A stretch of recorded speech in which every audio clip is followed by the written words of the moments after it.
Today we have with us somebody who I consider pretty much an Instagram star, simply because every time one of his pictures goes across Instagram, it is different from every one of the other pictures that goes across Instagram. These have been grabbing my attention for a long while, and I'm really excited to have him on. It's Herve Ellena, and he comes to us from France. And hello, Herve. Hello. Hello. So, Herve, why don't you tell us something about yourself? What do you do for a living? How did you get into photography, and why were cameras of the 1990s not good enough, and why did you have to beat on them? Well, you're getting ahead of yourself, Graham. Let's just start with Herve. Who are you? Where are you? Yeah. Okay, what do you do? I live near Paris in a city called Ivry-sur-Seine, but it's near Paris. So let's say I'm in Paris. So I'm an architect. That's what I do for a living. And I started photography when I was about 14 in how do you say in English? Secondary. No, in French we say college, but it's not college for you. High school. Sorry? High school. Yeah, it's before high school. Middle school. Middle school. Thank you. So I started photography in middle school, with enlarger, black and white, all that sort of things. And I go on with using you have in all those schools, you have a photo club. That's the right word I would say. Yes. And I was always in all the photo clubs of middle school, high school, and university as well. And I was very involved in all that. So I think today I'm almost allergic to acetic acid. I can't smell it anyway. Because just use water. Water works for a stop bath. Yeah. I think if I do it again, I will use water instead of vinegar. And I don't know, but at a certain point, I wanted to do something different. I did a lot of photography with normal reflex. I had one of these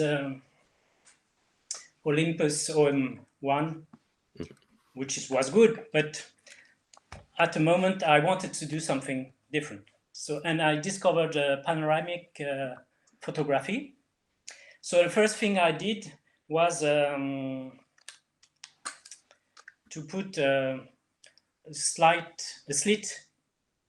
inside. I don't know if you can see it on the the camera. So this is for people who are listening. It's just a vertical slit Just a vertical slit. Yeah. Black plastic. Okay. And that sits over the film gate. Over the film, and yeah. I was like that, turning on myself. Okay. Yeah. So using the rewind to make small rewinding the camera while I was using the camera. So that was the first panoramic picture I made with, let's say, archaic way of doing it. But it worked. It worked. And it's not very good, but it gives something. So okay, so I'm gonna stop you right there. In what way was it not very good? Because the moving was not regular. Okay. Yeah. There was no the speed of the film was not good. Okay. Going fast, not fast enough. You would get uneven exposure. Sometimes it would move slower. Yeah, with a lot of lines, vertical lines on the film. So that was the first thing I did. So it was more something like a an exploration, trying things to see the world differently. And at the same time, I tried all the processes, like, you know, cyanotype, I don't know, you know, the blue, blue things, perfect. or bichromat gum. I tried this, but I was not very convinced. It was very hard to do. And in fact, it was more on the process and less on the results. I think you need to have a good photo to use those specific, those original old processes. So I was more interested in the camera. So the second one I did was, there's another one. Wait, Hervé, can I ask what year did you build your first camera? 1990, 1993. And were you already working as a professional architect? No, or this you were time in I school? was in high school. I see. Okay. I see. So University, it sorry. started early that Yeah, you were. I was in you were university, in an engineering school. So I was keen on those subjects. I mean, in school. So I tried to do something else with photography, which I was very interested in. So the second one was this one, which is a Lubitel, I don't know. It's the Russian camera that, you know, maybe it's a kind of very dirty Rolleiflex. Yes. And I put a Lego motor on it just to rewind the film. Okay. So it still works. So that gives you a steady progress of the film. Yes. And it was not very satisfying as well. Was that a spring wound motor? No, it's an electric. It's electric. Okay. Yeah. But there's a spring just to keep it, I would say, aligned. Mm-hmm. Okay, that was the first tries, attempts.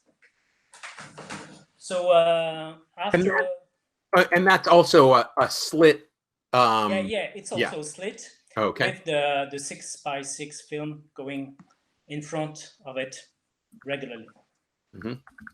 So if you want, I have some photos I can show, but they are not they're old things. But if you want, yes, absolutely. I don't know if I can share the. Yeah, you can do present now, which is in the lower right-hand corner of that of the computer window. Yep. So you're solving two problems then. One is the speed of the film travel, and the other is the timing of the shutter firing in order to get what you're trying to get. And I'd be curious if you could describe how you wanted it to be, and why it wasn't quite getting the result you wanted. Mm-hmm. So okay, I try to share so I can show you. Mm-hmm. How do I? Where is it? It's at the bottom. It's in the lower right-hand corner of present now. And for those of you who are listening on as a podcast, the videos are available on our YouTube channel. Okay, so can you see the picture? So that was the first thing I did with that's great. Olympus. So it was a manual winding.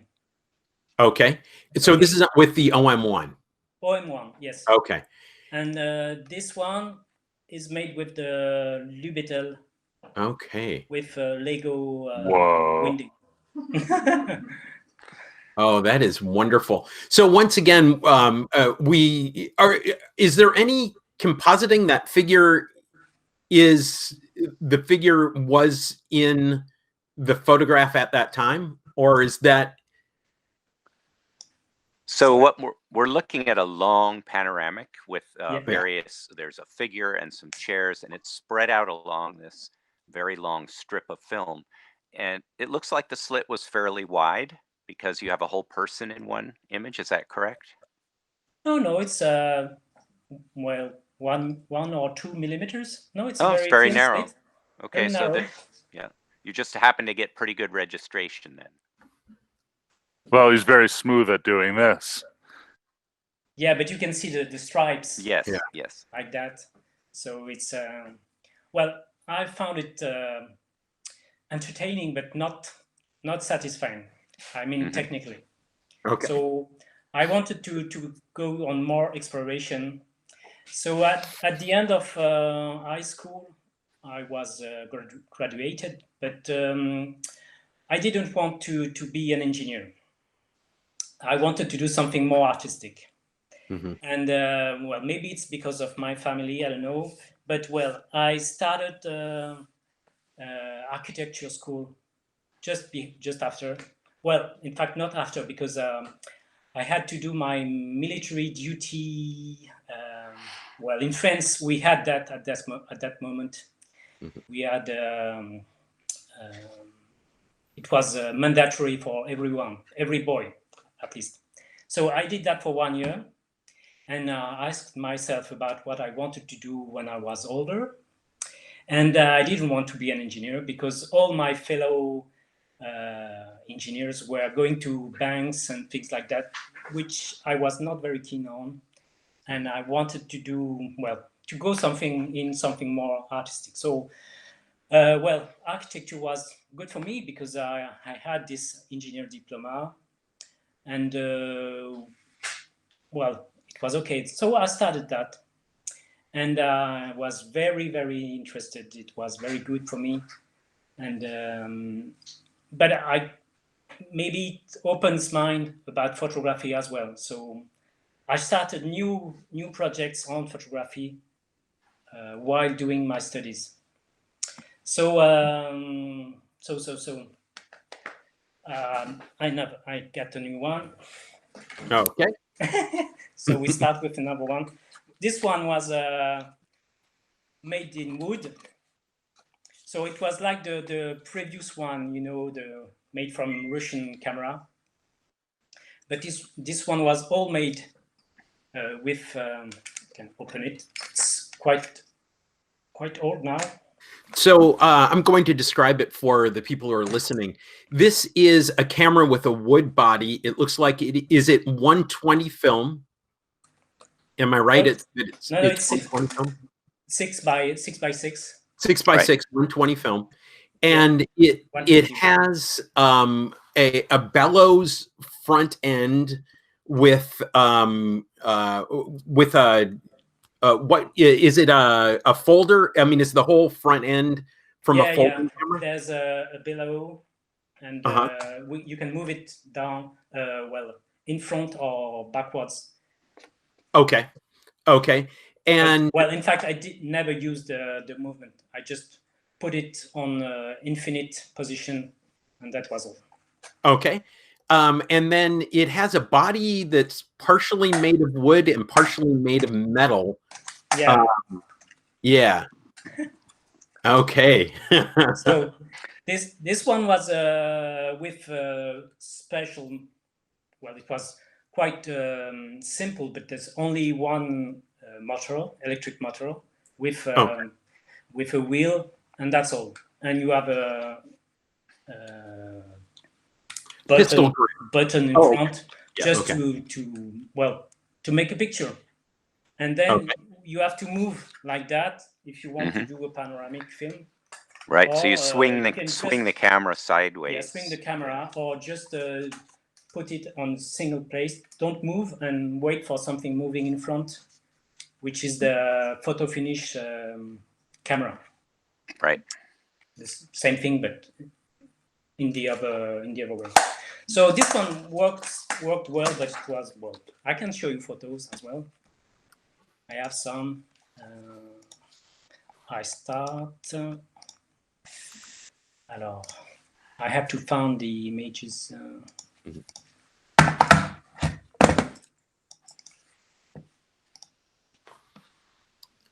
One of the things that I will say for the people who are listening at home is that the aesthetic of the of this particular camera is very much make it work, but not necessarily make it pretty. You know, the wood is unfinished, and but we're just about to see the pictures that I don't know if you can came from this. Yes. You can see them. Yes. Oh yeah, that's really interesting. So what that I was see is you see Yeah. the stripes are Right. very They're- subtle. So yeah, Okay. And the stripes that he's talking about are uneven exposure in certain locations. And as he's shown the results from each one of these cameras, that those stripes have gotten less and less yeah, visible. it's going And to be this one, they're there, but they're not dominant like they are right. in the yeah, first. yeah. And that's- because they're very subtle, you focus on the image and then become more aware of the odd distortions that happen Mhm. because of the fluid motion while you're making this whole series of exposures. It's almost like a reflection in water or something, you know. yeah, quite. On some Yeah. parts, like on this one in the lower part of the photography, you have these effects of so. Well, okay, that's for the illustration. So So you can as that camera, he just showed a very, very long panoramic. It was a vertical panoramic, but it was Yeah. very, very. Was that the entire roll of film in one shot? no. Okay. So just half of it. Oh, okay. So yeah. Okay. So Yeah, just then, half of a 120 roll. Just okay. half. So you're going to be interested by the next one. So, well, this one was quite good, but I wanted to do something longer. So I thought that I could make one with 135 film, 135 film. So I did this one, which is well, in fact, you have a Canon lens, Okay. and that's all. Everything else is made out of wood and plastic. Okay. Now, it does look like you have a pentaprism at the top of that. It's from the same camera. Okay. Just to make the just to make the focus. Yeah. So, and just to let you guys know, this is we'll do it in English measurement. It is probably about 10.5 or 11 inches long by maybe 8 inches high. It is a large camera. Yeah, but it's not very heavy. So it's quite handy. I could move like that very easily. So this one was so I have pictures I made with. So I made those rolls, which are about 4 to 5 meters long, 4 yards, 5 yards. That's it. Okay. I don't know. Yards is more English than American. No, am I right? Yeah. Well, yard meter, same thing. Yeah. Yeah, you can use meter. We can translate. Okay, so it's 4 to 5 meters. So it's a complete film. Okay. So with the camera. Okay, so this is okay. Is this a print of what you're showing right now? Is a print of the 35? So a full roll of 35 millimeter film. Yeah. Wait. Okay, I got to ask a technical question. How did you print that? Did you make a slit scan enlarger? I mean, what? Not a contact print, and you're printing a roll of film that's 2 meters long. What's going on there? Okay, so I did that in 1995. So no numeric camera, nothing. So I had to make a special thing for my enlarger, which is quite Oh big. wow! So I tried to show you. So that was the part that I put on the enlarger on the plate. Well, And then it I does try it sync to a negative carrier through the drive. I have a piece of film like that. Trying to show you. Okay, I'm gonna try to describe what he's got. Good luck. Yeah. So okay. He's got a box. Okay, so that's just a piece of. Okay. He's going to describe how it works, but it has what looks like a movie projector portion to it. It's okay. So that was the lower part. Okay. Where the paper was rolling, and at the same time, I had this thing inserted in the enlarger. Yep. Which was rolling like that. You see, that's the rolling part. Right. Just to have the film moving one direction and the paper going in the other direction. Okay, I'm going to tell you, burning and dodging with this system would be a real pain in the butt. Yeah, and you guess that there is a multiplication of the speed, which goes one time in this direction and 4 times faster in the paper. And you have a 4 times magnification. 4 times, yes, then you have to have the negative go 1 time and the paper 4 times faster. Okay, I'm thinking about how much easier it would be to scan that and print it on an inkjet. No, this is way better. In 1995, it was not possible. Right. Okay. So this is one of those things. I have to say, this is one of my favorite things about doing this podcast. I saw some completely different pictures, and we ask questions, and we get this marvelous piece of engineering and craziness. So anyway, here, let's do a real quick summary of what that is for the people at home. What it is it's 2 parts. One part sits on the enlarger and moves the film at a constant rate. The other part sits below the enlarger and moves the paper at a constant rate.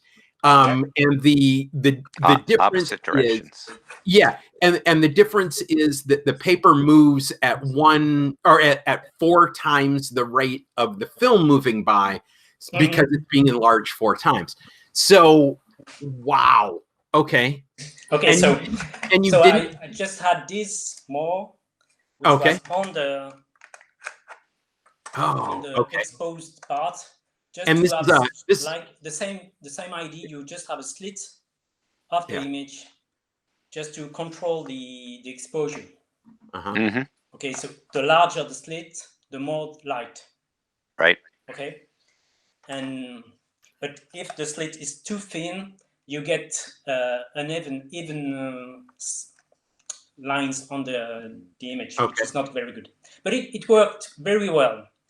It was very easy to use.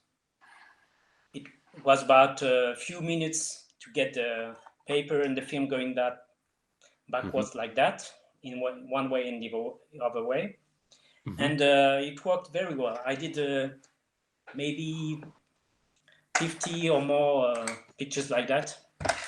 The hardest part was not the exposure. The hardest part was the developing, because you have to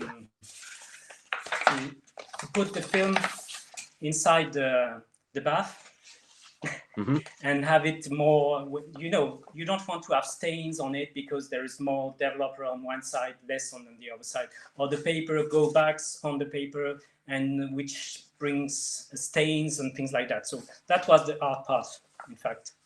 Yeah. But well, it was possible. I did it. Oh, and I can also imagine framing it would be a hard part. You need space. Okay, so here's a quick technical question. How many prototypes did you throw away of those 2 elements, the enlarger element and then the easel element? First time I did it. It worked. Of Asian paintings that were done on very long scrolls, and you didn't I didn't always. get the beginning of your. So Asian painters often painted Yeah, yeah. traditionally on long It's like, scrolls, and they didn't necessarily look at it all at once. You would yeah, sit you there and just turn roll it like that, turn the like. rolls. Yeah, right. Wow. So well, I've shown some of these films on the Instagram, but Okay. for the Instagram framing, I just cut them in Yeah. portions like that. Put on one. It's On not the, an ideal format for this. Yeah. I really want to see this in real life. Gotta get on a plane. Yeah. I really can't imagine a screen being unless you were able to put 4 or 5 screens next to each other. That you wouldn't be able to really get anywhere near it. I have a suggestion. You know, in airports, how they have those moving walkways? That would be Yeah. the perfect place to hang one of these. Oh, yeah. I can show you some of these pictures, which are like this, one on top of each other. So Yeah. It's coming. So this is Okay. some of these images. Some of them have been. Oh, yeah. Okay. Some of them are on the Instagram account. Right. And that explains these that I didn't understand, but I do now. Yeah, so you can. It's still very fun to see them stacked up like that too, though. Mhm. I mean, it's another way to experience time because you can jump. So this like one, most of them are panoramic pictures, very movie. Well, I mean, I'm moving not circularly, I'm not turning on myself. I'm really like dancing in front of the objects. That's why it's all messed up like that. Okay. And this one is more like a photo finish image. So you were moving The in front of camera a was stationary static. camera, yeah. The camera was on a tripod. So this is an image of these contorted arms and hands, and I think Salvador Dali would have paid a lot of money for this camera. Oh, absolutely. Okay. Okay. Have you had any exhibitions of these in galleries? No. Okay.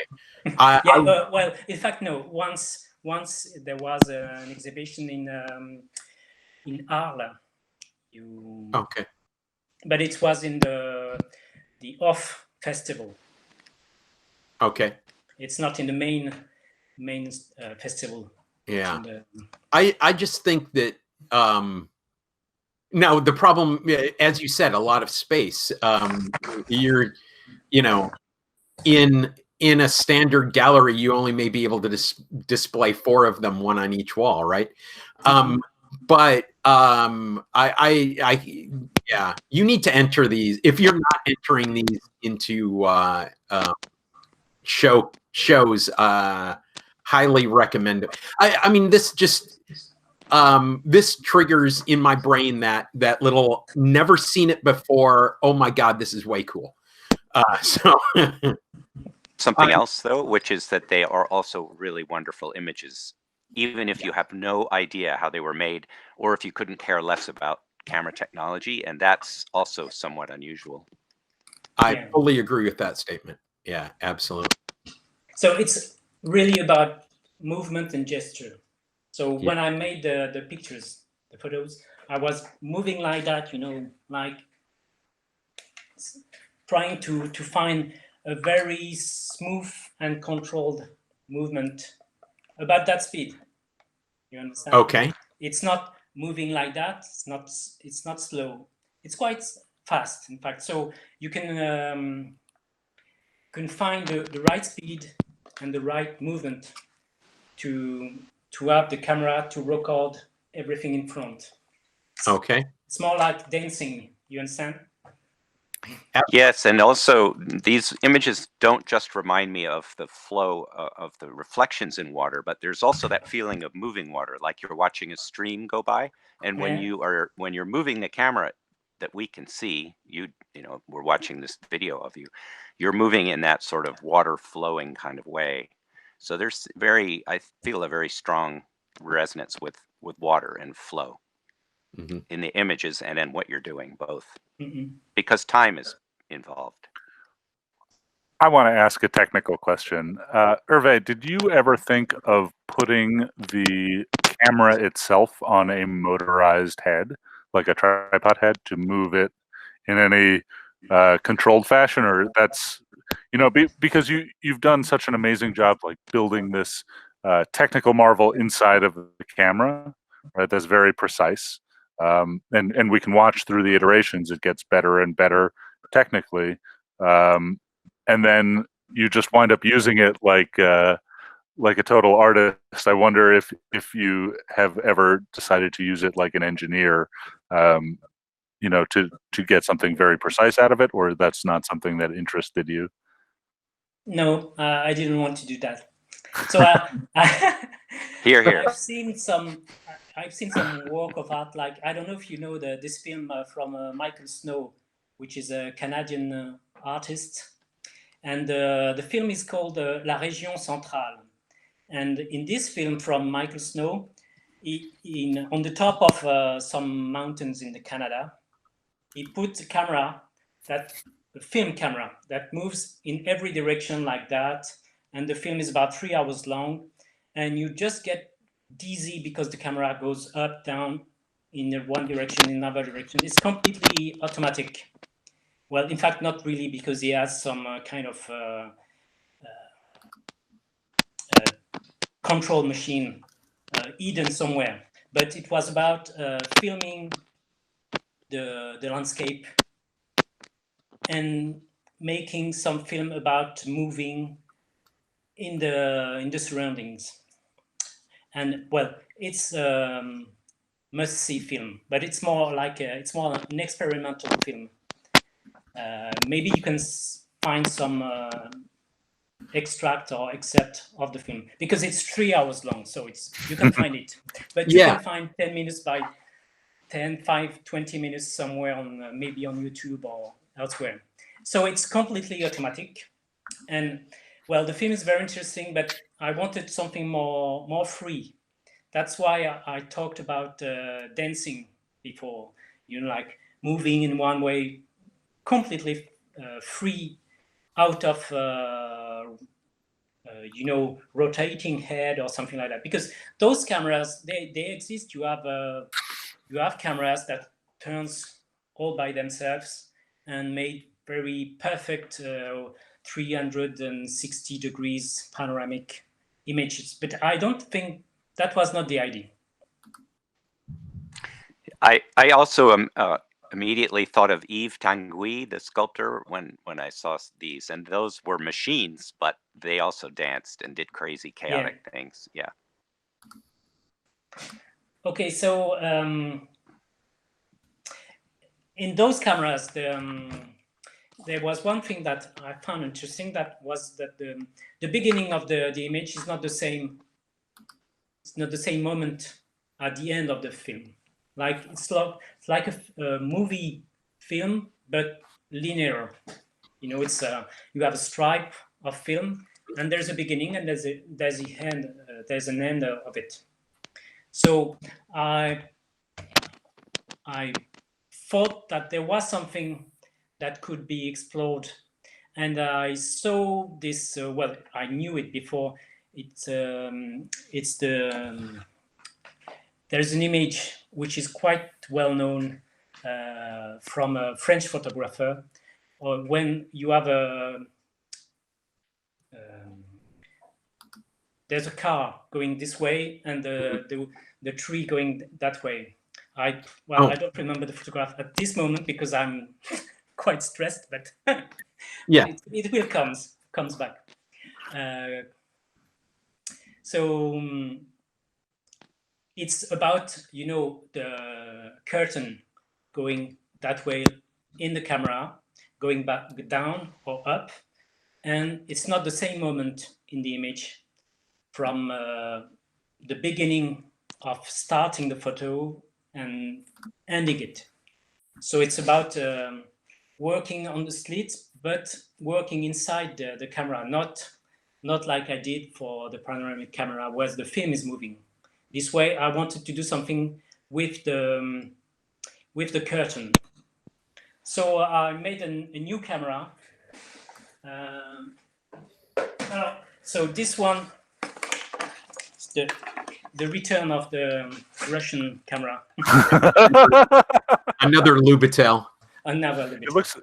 It looks like to me that Halloween costume where you have like an arrow with a headband on it, and you clip it on your head, and you've got an arrow through your head. It looks like you stuck a 2x4 right through the middle of a camera. This one I loved looking at on your website. Okay, so this is not the original one. I did it after because I wanted to keep a trace of what I did before at the beginning. So it looks like, but it's not the original one. So the idea is that there is kind of a curtain moving inside. It should be black. It's white, but it should be black. And it's going from one side to the other, like that, with a small slits. And there's a winding motor inside just to move it, but fast, but not too fast. Because if it's too fast, then you don't see what's interesting in starting the image at different moment. So it has to move in maybe half a second or maybe 1 second from one side to the other side of the frame. Okay. See? So that was the first thing I did. So I can show you some of the images I did. I'm trying to find it. Where is it?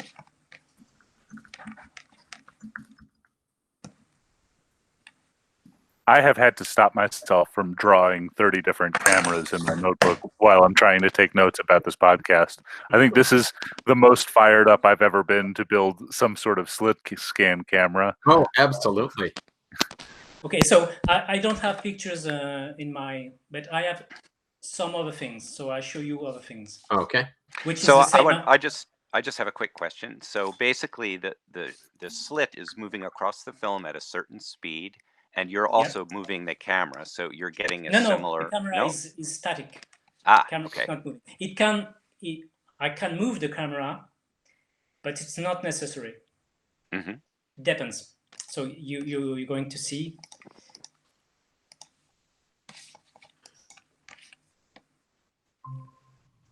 So these are one roll of film. So you see on the second one from the left, there's no difference from a normal view. But in the others, you can see that the image is going distorted because the camera is moving, or maybe in this other one, people are moving. Right.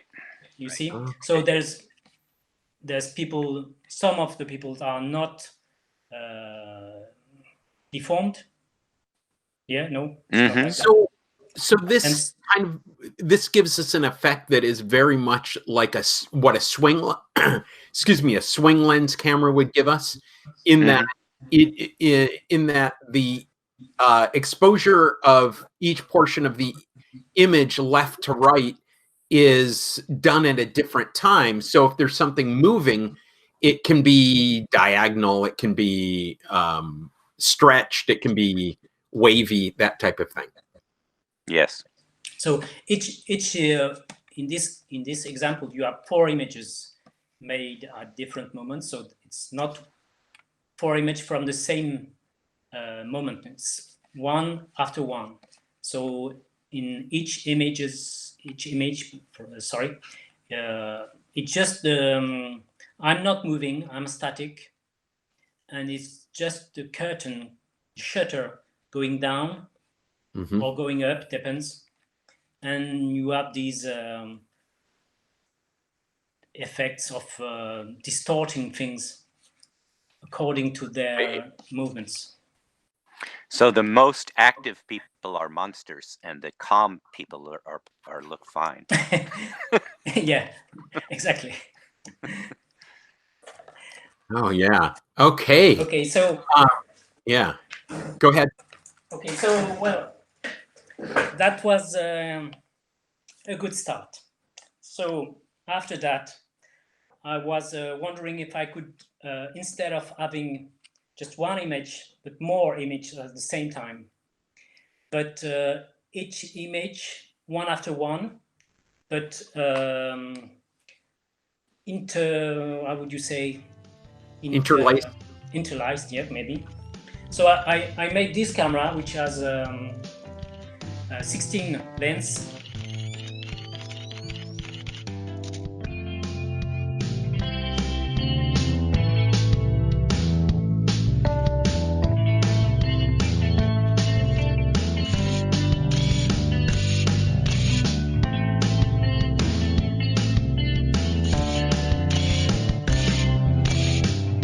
So maybe there's one thing I didn't spoke about at the beginning is that before making the cameras, starting my first camera, I was very interested in making a series of photography.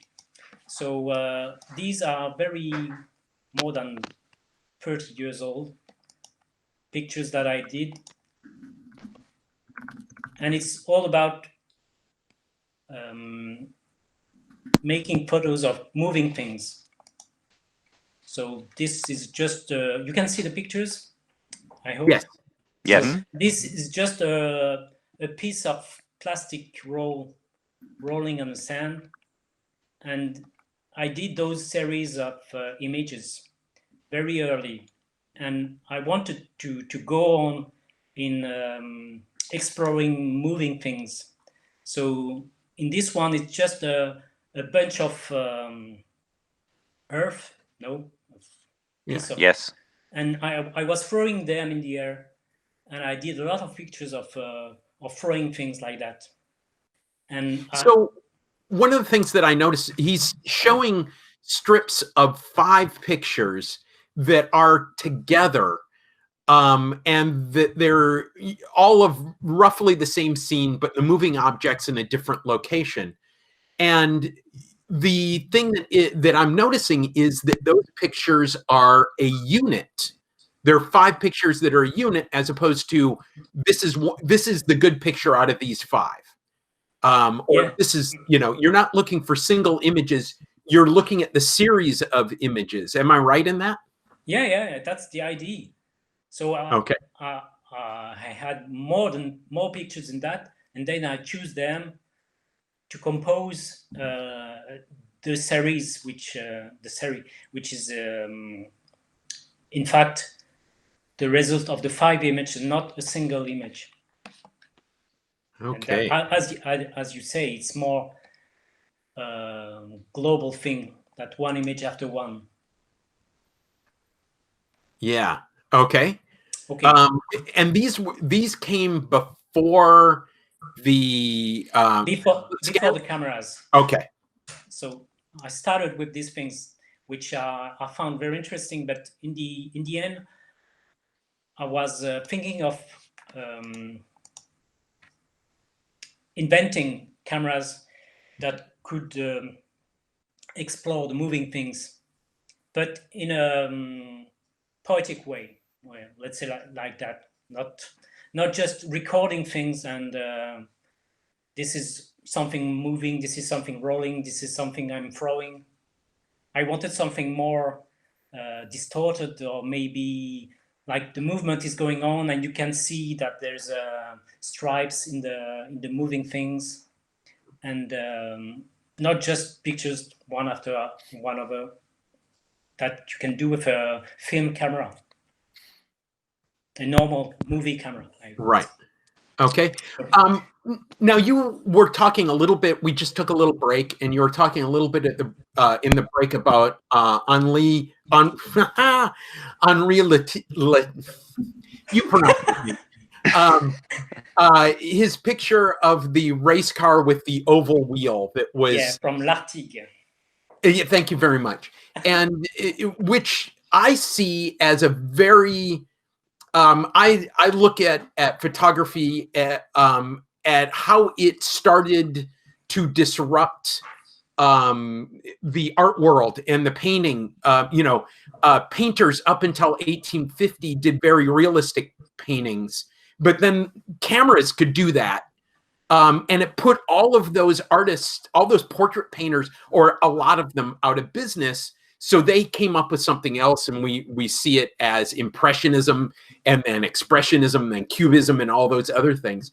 Similarly, in the 1920s, when this image and some other images came out of the speeding race cars going by, and suddenly they have oval wheels, then every cartoon after that showed a fast car was drawn with oval wheels. And yeah, it's true. And that's, we, without a camera, we never would have thought that never would have been an image without a camera. No, but it's not real. Say that again. I'm sorry. It's not real. The wheel is not distorted like an ellipse. It doesn't exist. It's not. And it became that symbol of speed, and that was one of the things that I find absolutely interesting. So you're working within that continuum, correct? Yep. Okay. So I wanted to do something about photographing moving things and make series of things, not one image, throw again, make one image, throw again, make one image. I want to do just as a one image with more image inside. So I made this camera, which was the using the same principle as the other. I don't know if you can see. So there's a shutter that goes down or goes up in front of the 4x4 lenses. So the lenses are just from plastic Kodak disposable cameras. Yeah. So this camera has multiple eyes, like an insect, and it is, and then the light is being thrown onto the film with a series of lenses together. Just the moving shutter inside. It's not quite easy to show, but I try. You see the shutter goes down or it goes up. Yeah. Like that. So their slit is moving up and down and exposing 4 lenses at a time, essentially, and then blending to the next and blending to the next. Yeah. So the shutter is just a small slit, but like a stair, goes like a stair, like that. So that it's not in the same moment for the 4 images on the same row. You see? On the same row, each image is just behind the second one, because the slit goes down, and when the slit ends the first one, it's still going on the 3 other ones. Right. And when it goes on the upper ones, then you have to wait to get the following lenses. So the time element bleeds diagonally down across all 16 images. And it's in a way that every image is few seconds from the other. Yes. Okay. So I have another from question. One row to the other, the same thing. Yeah. So is there a grid of little boxes so that each lens is only hitting a discrete part of the film? So are the image circles overlapping, or are they separated by a grid? No, they're separated, because behind the shutter there's a grid. Right. To separate the images. Right. And so I can show you some of the pictures I did with this one. By the way, while he's going through the sharing process, for the people at home, this camera is more sophisticated in its build, in that it looks like it's made out of sheets of is that metal? Is that a metal front to it? A metal body? No, it's plastic. Plastic. All Okay. plastic. But yeah, but it's a little bit more finished. Yeah. So there's some parts of it are from a printing machine. Okay. Inside, and it's all mixed up from things, from machines, from one side, the other one. Sure. We say récupération. I don't know. Recycling. Recycling. Yeah. Yeah. So it's up-to-date camera. It kind of does look like an old VCR, a video cassette machine, but there's no VCR part inside. Only printing machines and things like that. Okay. And it's quite simple. It's using a step motor, and just one button to get it one side up, one side down. And what is the duration of the exposure of all 16? Yeah. Frames? Oh, it's about you see there's a small thing, so I can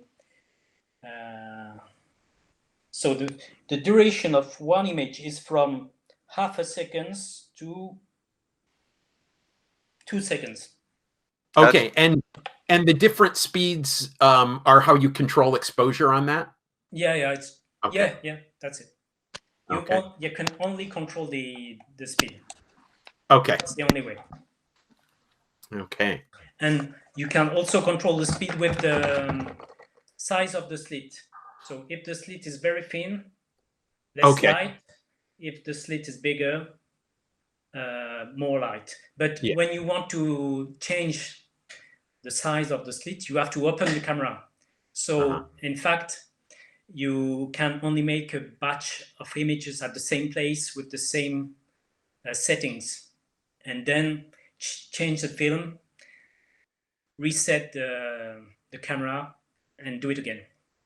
So it's well, but it's only 120 films, so it's not a lot of pictures. Yeah, I will tell you, you're going to need to figure before you sell this.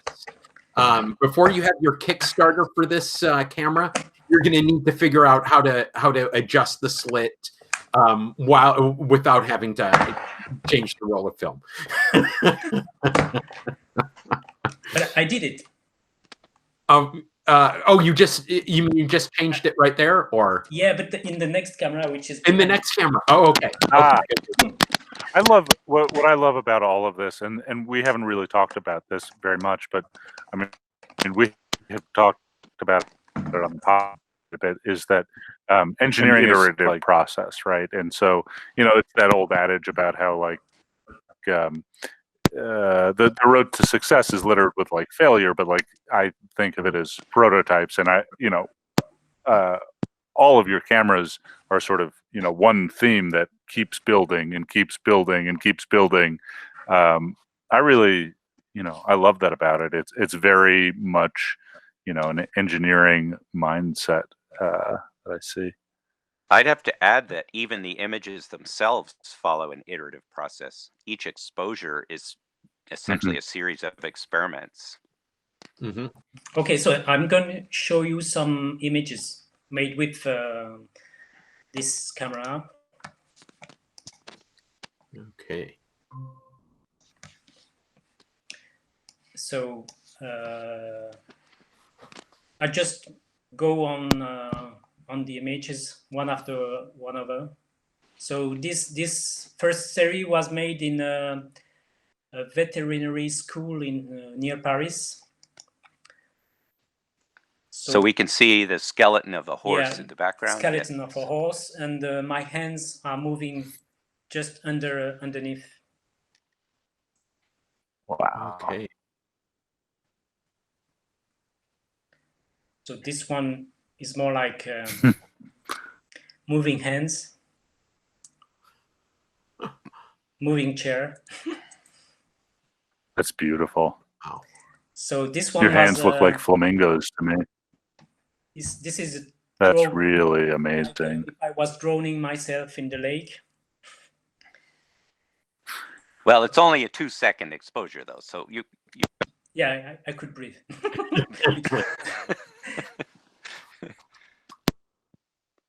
Okay, so for the this people, series, and this one is more for, not for children's, but it's more like dancing. what for the people who are just listening to this as they're driving to or from work, we're getting pictures of a grid of 16 images, 4 across, 4 tall. They're not square images, they're rectangular images, but each one has a slightly different placement of objects from the one previous to it. So there are usually some consistent elements in every one of those images, but the grid is the grid as a whole is a grid of 16 images that are close to one another, but not quite one another. So they're transformed as time proceeds. Absolutely, yeah. Yeah. So you have the beginning of the image on one side and the end of the image on the other side, and all images are in between each other. So you can find the same moment in about 8 images at the same time. I don't know if it's very clear to understand, but when you have one part inside the image, you can find it in another place in the second one, the third one, and the fourth one. Okay. So the first image is at the bottom left. Am I correct in that? Well, yeah. Well, anyway, it works. Okay, sure. It's wonderful. Part of one of the things that I love about this grid is the images progress from left to right, but they also progress from top to bottom or bottom to top. So it's not just like you get image 1 in the upper left, image 2, image 3, image 4, and then you go back to the first one in the second row and it's image 3 or image 5, image 6. It's that they move in time both vertically and horizontally. And this is, you just have to see this. Yeah, it unifies the composition. Yeah. And once again, both Hervé's website and his Instagram are noted in the show notes. So both of those things are in the show notes for you guys to take a look at. Oh, yeah, his website. Yeah.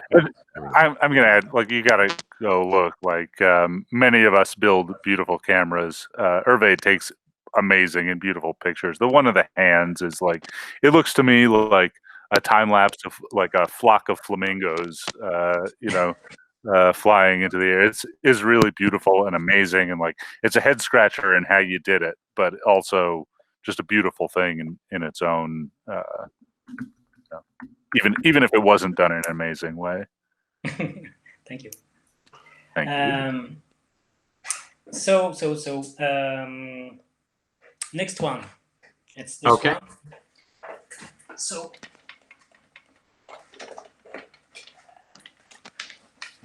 So in fact, I wanted to go further in the idea. So instead of having 4 by 4, there's 60 lenses. So it's 6 on this row, and 10 like that. Okay. 10 what did you, where did you get all those lenses, Hervé? They're same place. It's from plastic cameras. So, well, all the previous cameras were made quite early in before 2000, 1995, 1998, things like that. And after I was graduated from architecture school, and I started to work, and I was completely in the architecture business, and I couldn't find time to make photography once. Mm-hmm. Well, I did some photos, but in the normal way, let's say. Okay. Not making cameras, but I had something in my mind that I wanted to do I wanted to do this camera from maybe 20 years ago, but I couldn't find time to do it. And also there was no technical solutions for me to make it at the moment. So when the printing, 3D printing started to appear, well, the idea came back because I could do some things that I couldn't before. So yeah. So this the lens, the 60 lens, is 3D printed. Not the lens, of course. And I have this small button just to change the apertures. So inside there's a kind of like moving. How do you call the things to? How to brush? Comb. A comb. Yeah. Yeah, a comb. There's a comb inside with small holes, 4 holes for each lens that you can move to get the different. I don't know if you can see. Wow. Wow. Like an old Kodak Brownie. Yeah, that's same. Brilliant.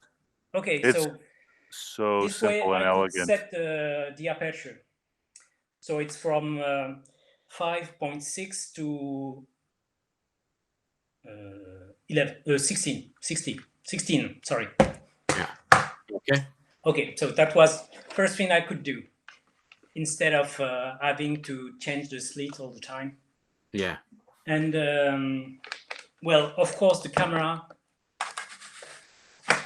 uses 4x5 sheet film.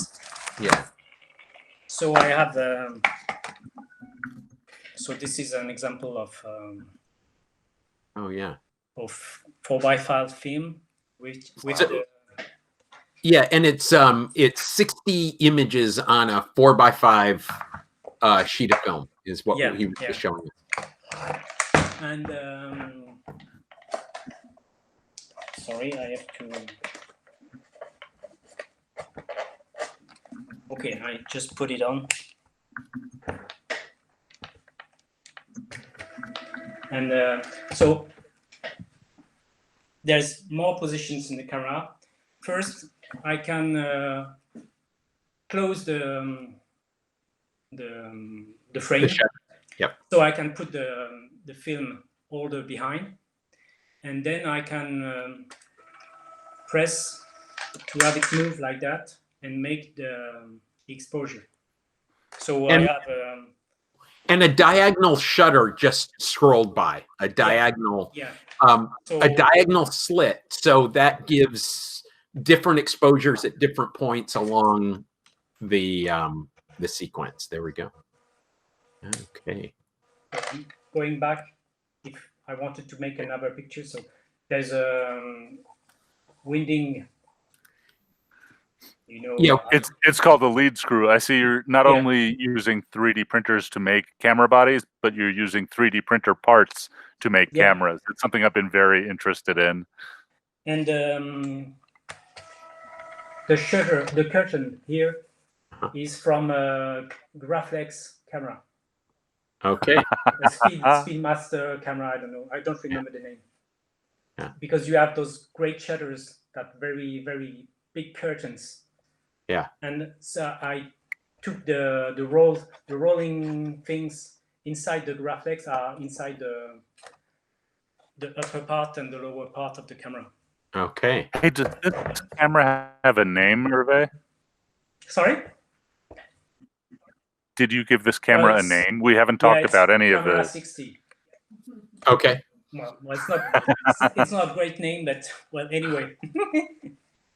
I love it. So I have inside there's electronic to control the step motor, speed, and so on. So in fact, now I have small things like that, so I can change the speed. I don't know. Okay, so now what he's showing is the adjustment of the speed of the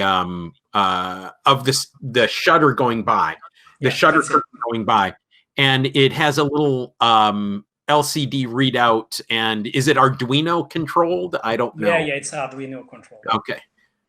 I think it's amazing that instead of like everybody else who would have used a dial or a set of buttons, Hervé just put in sliders for shutter speeds like a audio engineer. I love it. So in this camera, if I want to change the slits, oh, wow. I have a set of slits. So this one is a small one. And let me describe this. Okay, so each one of these slits is square to the top and bottom, but it's like a stair step moving up, so that they once again expose different levels at different times. Okay, and each one of these is a strip that you can pull out of the camera and replace with a different one, like a Waterhouse stop. Yeah. Between each exposure, I just open the camera behind. That's quite easy, and then I take one slit out and I put another one inside. Okay. And I have to set the slit on the camera with the slide bars, just to get the speed, the exposure. So there's one slide bar for the motor speed, and the other one is for the size of the slit. Okay. See, so I choose one slit, I put the slit, the bar on the right size, right place, and then I can choose the speed with the other one. Okay. Okay, so this is the easy part, because the hard thing to do was the film holder. I thought the hard thing would have been making a 60 eyepiece viewfinder. Well, you don't. I don't have it. So that's the film holder, and what is very important is you have to get the film very close to the shutter, because if it's not very close, then the image is not well, it overlaps each one on the other one. I don't know if I'm very clear, but you have to get it very close to get the image very distinct one from the other. Okay, sure. Okay, so in fact, I have a grid like that. I put the film inside, and when I can close it like that, when the image is when the film is inside, ready for shooting. So I just get it out so you can understand. And when I want to make a picture, I take this out, like in a just a normal dark slide. Yeah, normal dark slide, like you have on 6, what's the name? Not Rolleiflex, but the other ones. You know, on the 6x6. Hasselblad. Sure. Hasselblad, you have this kind of thing. Yeah. So, and then you have the grid, and you can expose the film. Okay, so for the people who are at home, he has made a film holder himself that fits just this camera. I assume it fits just this camera, and the film holder has the grid that divides up the images. And so it's not just throwing a normal 4x5 film holder in there. No, so I have 10 of them, so I can make 10 pictures. That's 600 pictures. Yeah.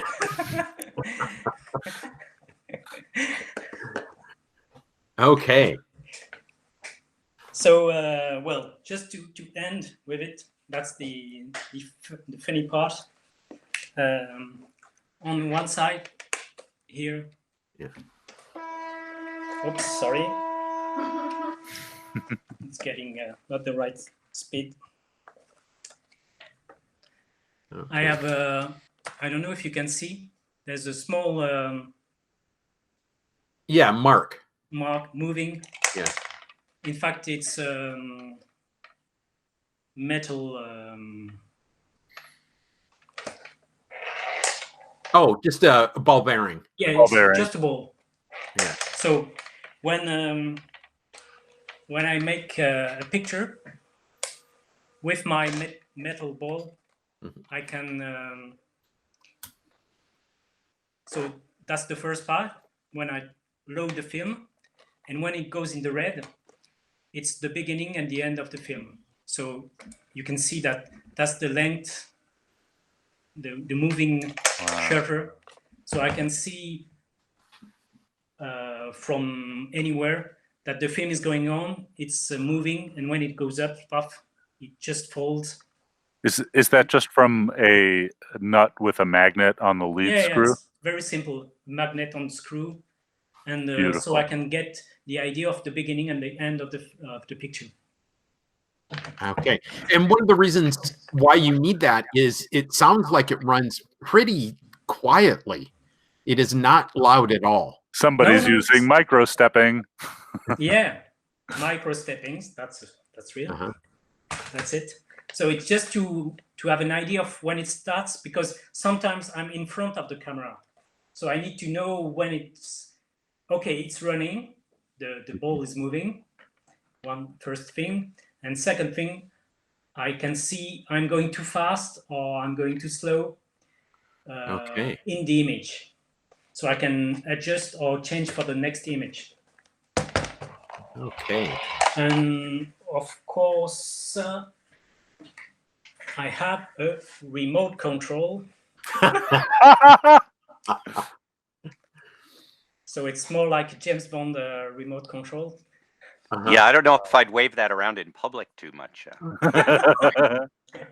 Well, unless you want 60 images of yourself being arrested. Is that a regular, just radio frequency remote control? Oh yeah. It's 333 megahertz. It's so it's such a throwback to see a radio with an extendable antenna these days. It's cooler. Yeah, it is super cooler. I agree. It actually, so good. It's more pro. It is. Okay, so there's one more left. Okay. One more camera. I think we're ready. I just put this one back on the. So the last one I made is so it's I got a Leica M10 on top of it. Okay. And in front I have a device which use two polarizing film. Yep. Going backwards. So I think the best thing to do is to show you. So when I press the button, this thing pressed the button of the Leica, and the other one makes the polarizing film turns. So in fact, there's two polarizing films turning in two different directions in front of the lens. So I can get, I would say it's kind of stroboscopic effect. Okay. I'm realizing. I'm realizing I didn't show you some pictures of the cameras before.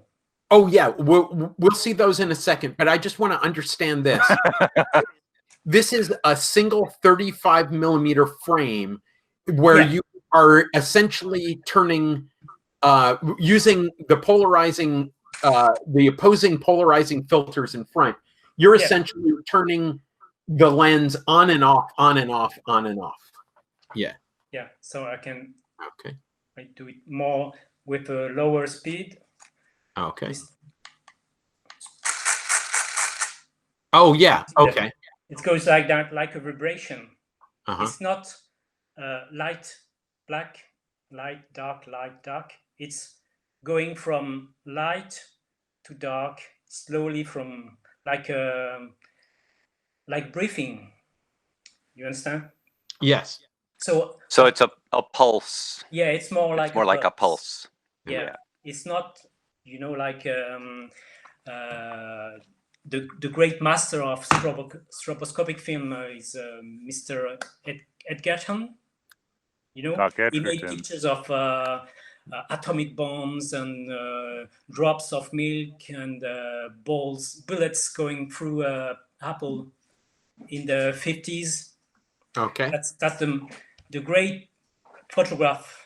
He was more like an engineer, but he did some nice things with stroboscopic photography. So I wanted to explore these things, but more like a pulse, something that appear, like, it's different movement. So that was this kind of things that goes in front of the camera. Okay. Just try it. But it's just the beginning, because the pictures I made for the moment are not very convincing. I need to work on the photos, on the subject. Sure. Okay. So I can set the number of pulses from 1 to 24. So I can have 24 pulses like that, and the speed also. And it's directly on the numeric camera. Okay. Which is the only one which is numeric and not digital. Sorry, digital camera, and not silver. Old-fashioned. I do like the fact that you chose a Leica to put this in front of. It wasn't, it wasn't like a disposable. No, this one is not disposable. Yeah. So there's a reason for that, because when I shoot with Leica, when you shoot with a reflex camera, generally you close your eyes. You see through the lens, and that doesn't fit me. I don't want that. Yeah. So when I use the Leica, I have the other eyes open. So in fact, I use my two eyes, one to see the things and one through the range metric device. Yeah, range. That's what I like. I like to see the things directly. So that's why most of the cameras I've done, they don't have any how do you say, there's no viewfinder. You just make the picture. You hold it and you take a picture. That's the idea. So now that we've progressed to digital cameras, and in some way you're, for the last bunch of cameras we've looked at, they were all scanning backs, right? The shutter came very slowly across the film. I wonder if, because particularly on the 4x5 scanning shutters, have you thought about mounting a small scanner to it instead of using a shutter and just using a digital scanner bar, or not interesting to you? Well, in fact, there's a problem of speed, because with scanners, it would be too slow. And with this camera, I can make a picture in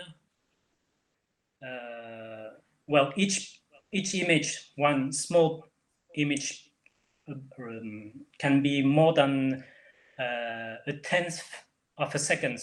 So it can be very fast, and that's very interesting, because I can I can go from a tenth of a second to 30 seconds. It can be very slow or it can be very fast. And it works every time. Because if the slit is thin enough, it works. So I'm sure you can do things like that with digital cameras. I've seen some films made with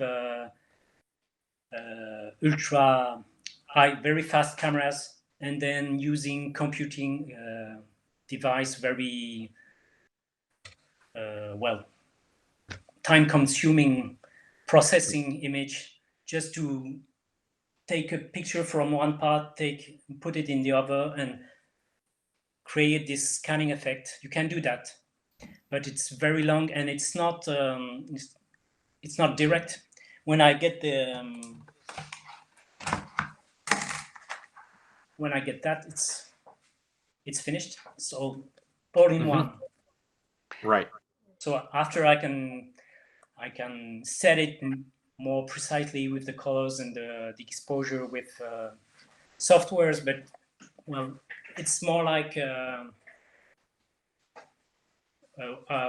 know, the French photographer Henri Cartier-Bresson would say, of course, l'instant décisif, the very moment. Right. Yes, and that's what Hervé is talking about is the advantage of film in that when you're done with your process, you have a concrete finished thing that you can then print or look at, scan. I wanted to see if this last camera. I'm wondering if maybe lighting might be a big part of getting results, more control over the way the results come out. Like I'm not sure what sort of subjects you're using, but I'm imagining that lighting could matter a lot. With this one? Yes. With the Leica, yeah. Yeah. Well, if there's too much light, or if I want to slow down the stroboscopic effect, I can put some filters in front. Neutral density filter. Yeah, yes. Neutral density filters. Yeah. So it works all the time. But it still needs more trials, more exploration once again. Sure. Okay, can we see some photos from this? Yeah. Oops. I can't wait.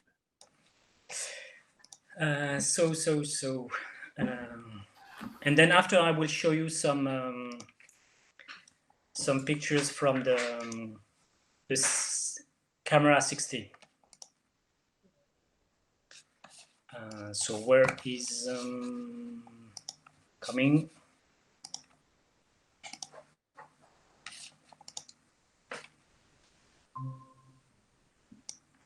So is it okay? You can see them? Yes. So yes. These are 4 images in one. Okay. And this is from the 16? No, this is from the stroboscopic pulse camera. Okay, so you took each one of these frames individually. Yeah, and then I combine them. Okay. Oh yeah. Okay. So it's more like water moving things. Oh yeah. So this is more like exploration. It's not very. I don't needs more work to find out something interesting. But well, anyway, it's the beginning. Wow. Okay. I am. I think that there's plenty here. That is working. Like, okay, so the ones that that we're looking at. Oh, that last set of 3 of them vertically. Those look like they were set to a much faster and many more oscillations of the filters, the polarizer. Am I right that this is more on off? Yeah, maybe I was moving faster in this one. Okay. So these ones, the last ones are with birds. So you can see about 5-6 birds. Okay, so in this image that of a seagull going by, it looks like there is one frame or one part of the image where the bird is more solid than it is in the other parts of the image, particularly on the first one that you showed. This one, Yeah. like if we look at the bird on the right side, we've got like a bird in the center of the movement that is solid, but then we have echoes in front of and behind it. Do you know why that one is solid in the center and then not as solid on the edges? I don't know. I think I can guess. If Uh-huh. you're panning the camera Uh-huh. and you're moving in sync with the gull, just as the lines of the two strobes of the two filters align, Mm-hmm. the fact that you're panning will help it be more clear. Whereas if your personal movement is not quite in sync with the bird, you won't get as clear an image. That's my guess. Yeah. Yeah, maybe it's this. It's the reason why. Yeah. Okay. Wow, these are very interesting. Yeah. I'd be really interested to see you try using this with black and white setting. I think this camera you can set it to black and white, or you could you could change it afterward. But yeah, so you could try that in what I mean is in a lighted environment, so that if you had very strong light and dark shadow, it might really be interesting to see what that would do. Yeah, maybe the last series of images was just my hand walking across. Yeah, walking across. So it looks like like an insect. Or to me, it looks like the jaw of a horse, or something like that. And yeah, okay. So in these ones, I had maybe 24 pulses to get it. And this being in a lower light situation, you can have the shutter of the camera open longer to have more oscillations. Yeah. Okay. Okay. So now I can show you some of the 60 camera images. Yeah.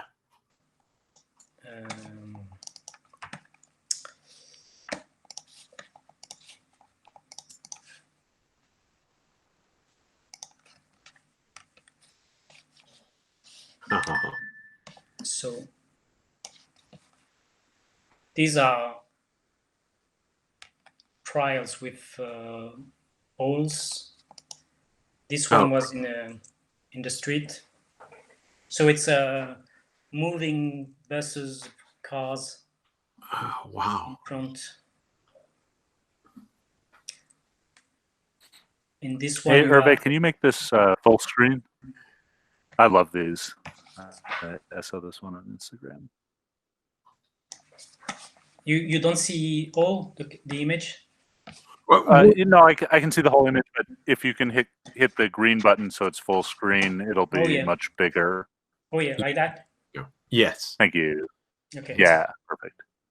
So in this one I'm moving, but very slowly. So the water tank seems moving or like a mushroom. Oh yeah. So I have a question. Do you know of Theo Janssen's Strandbeest kinetic sculptures? Which they are? They're Strandbeests. They are these large articulated kinetic sculptures that are driven by the wind. Oh yeah, and I know this. Yes, yeah, I've seen. They have a sort of like a mechanical analog of the things you're doing with photography. You know, they have many parts that are moving in a sequence of time and creating something much more poetic than you would think the simple structure would create. Yeah, and they're also interacting with the flow of air, which is, you know, another similarity.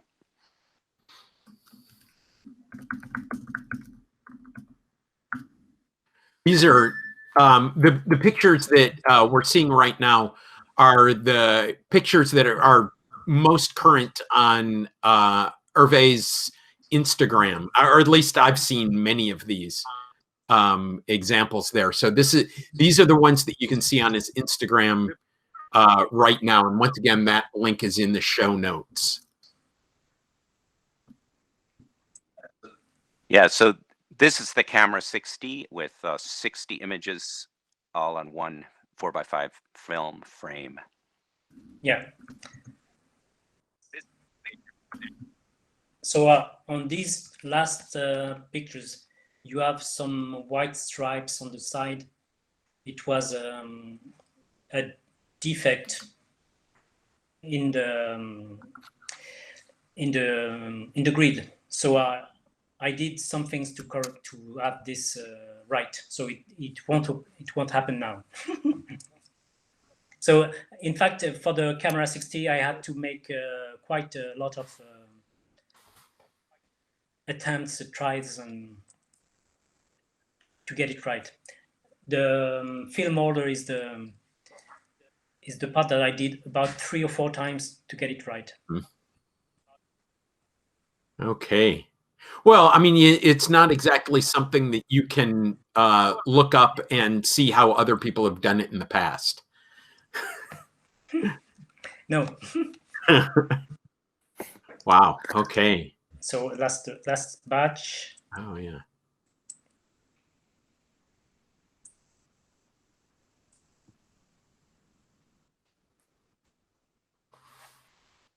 Is this eggs?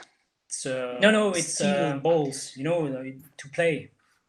Oh, like bocce ball or yeah, or lawn bowling. Yeah. Yeah. Yeah, that's lawn bowling. So like that. This one is the first one I made. So it's about 3 years ago. I started to start to see if it worked or not. It's the first one. I love it. I love that when you're not dancing with the camera, you are dancing in front of the camera. Great. And so if you take this, so that's the result from taking all the images one after a while to make a film out of it. Okay, so this so what he's done is he's taking each of the 60 frames and then animated them one after the other. So then you get some motion. So that completely explains on your website the digging machine. Yeah, okay, so this is an example. Okay. Wow. Okay. Wow. I am completely jealous. I want one of these. Yes, a rubber excavator would be wonderful. How wiggly it makes the digging arm look. Oh yeah. Okay. I have some more, but they are not. I have a rubber pencil. Yeah, that's kind of the effect that we get. Is very much that rubber pencil. Yeah, and that is sort of convincing your brain to operate like one of Hervé's cameras. Can you run that again? Because I think I pulled the video. I might have pulled the video while you were doing that. So if you could say something and then run this.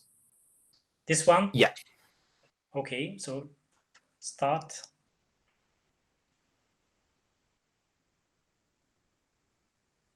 So there's only 60 images.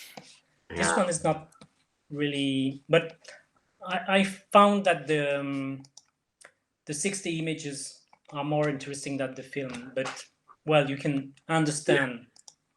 Yeah. But I have this one also. It's one from this summer. Well, it looks like an old film. an old movie. Yeah. Okay. So this one for the Charlie Chaplin.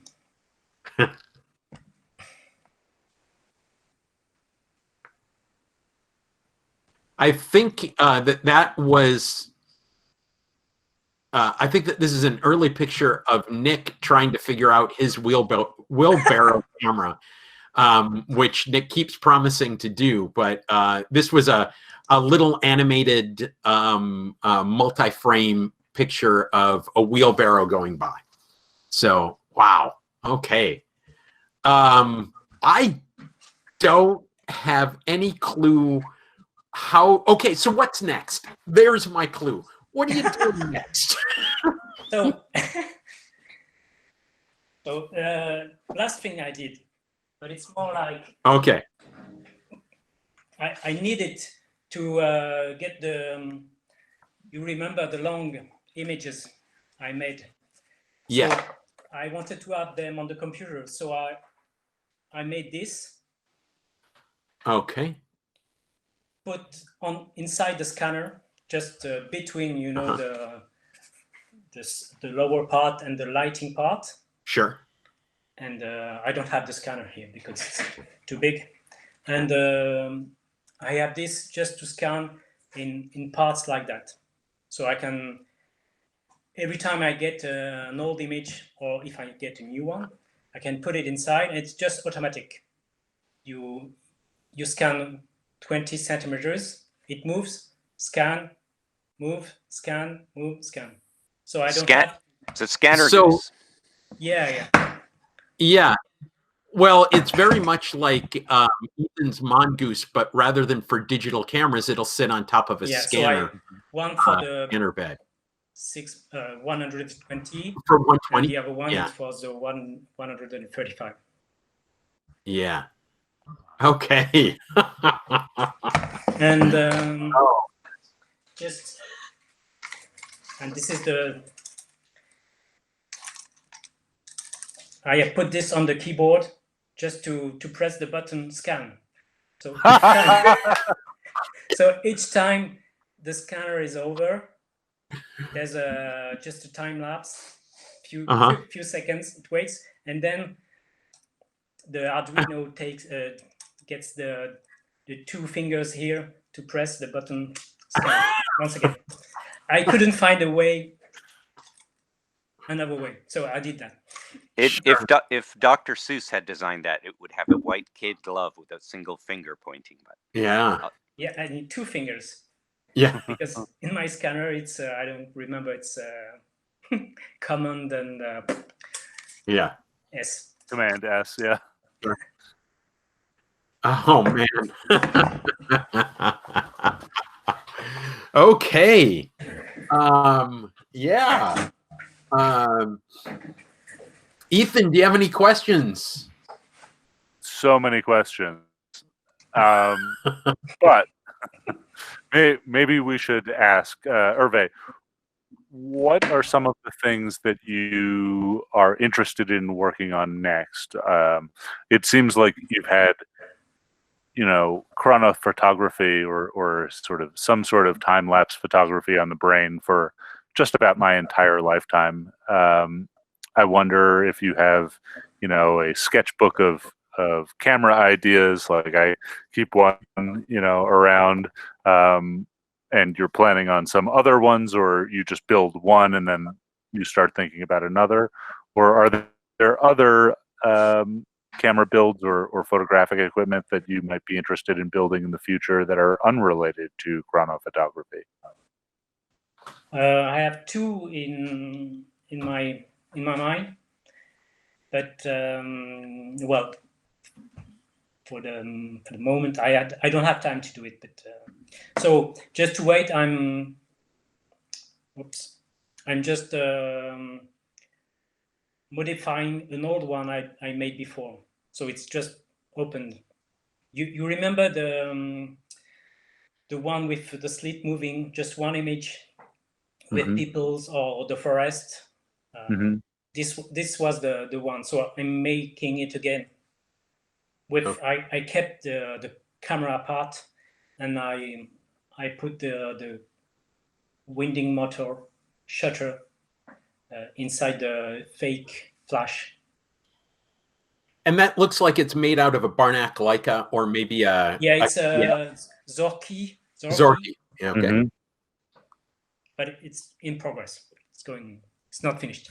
But this one is not. It's just to wait, because I have other ideas, but well, needs more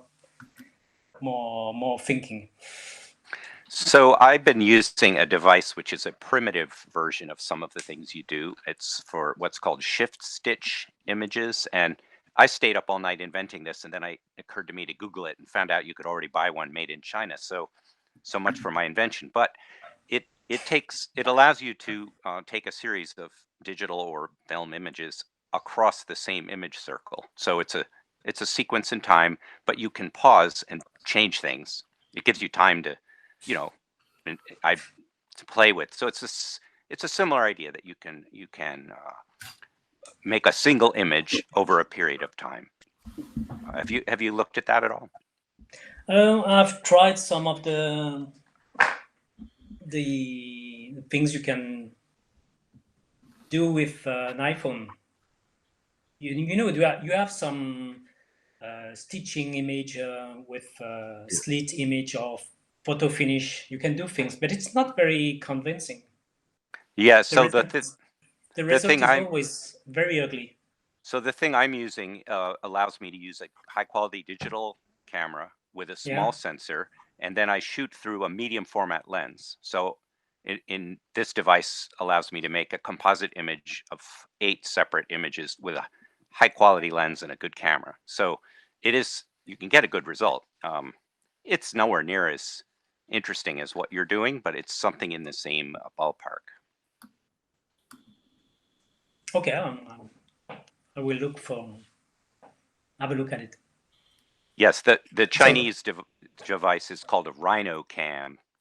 Rhino, like rhinoceros? Yes, it has a wonderful name. It's the Visualex Rhino Cam. I don't know why. Yeah. Well, in fact, what my wife is always telling me is that I should make more photo instead of making cameras. So for some reason I hear that too. Yeah. So I have to make photos. Yeah. So to use this one and some of the others to produce images. I think there's more to do, to explore. So I think your wife. That's the first idea. I think your wife is right. Yes. She's not far from here.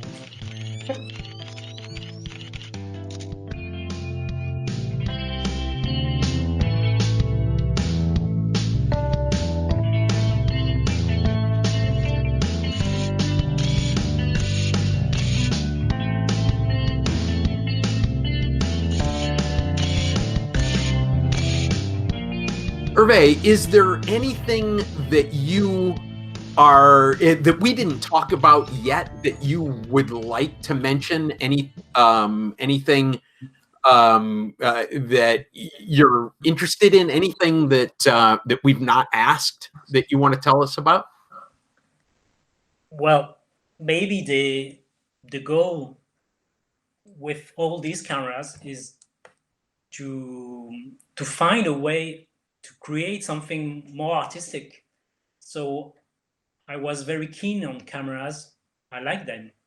Mm-hmm. But the main idea is to produce something that is an artistic production. So I think that's important, because although I made all those cameras, they are part of it. But I think the result is the more important thing. So that's why I should be trying to explore more. That's what I said before. Yeah, I think that's very much like what we are. One of the things that I always like talking about is, why do we build a camera?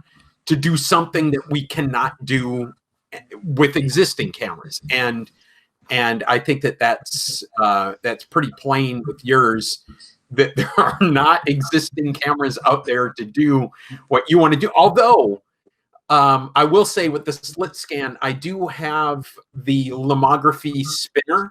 Do you have are you familiar with that camera? I've seen it, but never used.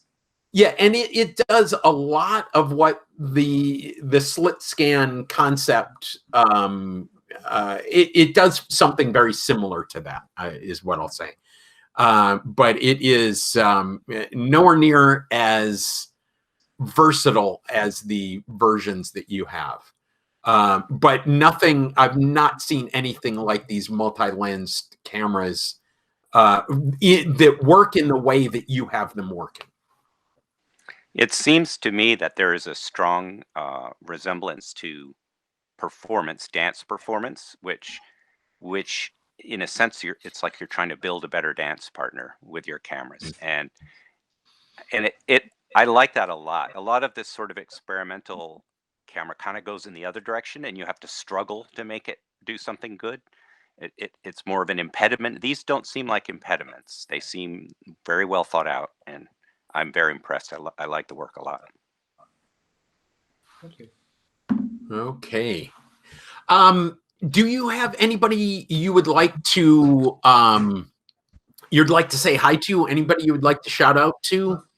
Not really. Okay. Hello to you. Yes, absolutely. Thank you for the moment. Yeah, well, thank you for coming on. I mean, this is one of the things that I absolutely love about this podcast. I saw these images from the 60 lens camera, and I thought that they were very exciting. And all of a sudden, you have this incredible set of other ideas too, and that's absolutely wonderful. This has been believe me, I'm right now. The listeners generally know, but I'm a college professor, university professor. We'll say it that way. And I'm halfway through a semester of not being in the same room as my students, and it is stressful to the point where yesterday was maybe the worst day I've had teaching in all of my time teaching, and this has completely re-energized me, and I'm excited for life again. And this is one of the reasons why we do it. So once again, I'll give my shout out back to you. So my shout out is thank you for coming on. Ethan, do you have anybody that you would like to mention? Same. I could not help myself. I did some drawings during this podcast of some slit scan cameras myself. I couldn't not. It was a pleasure having you. Thank you, Hervé. Yeah. Nick, how about you? Oh no, same thing. And I have been thinking about. I got a film back for my Mamiya press cameras, which as a knob advance, so so I could do 6 by 9 centimeter slit scan work with that. So it's something. Yeah, you can do 6 by however many times you want to turn it. Well, that's true, right? But I mean, that's the size of the film holder. It's big, yeah. All right. Okay. Well, then I think it's time for us to say goodbye. Thanks again for joining us, and we want to say thank you to Robbie Cribbs. Robbie Cribbs of Soundtrap Studio is the one who composed our theme music and allows us to use it each week. Thanks, Robbie. Thanks, Robbie. Thanks, Robbie.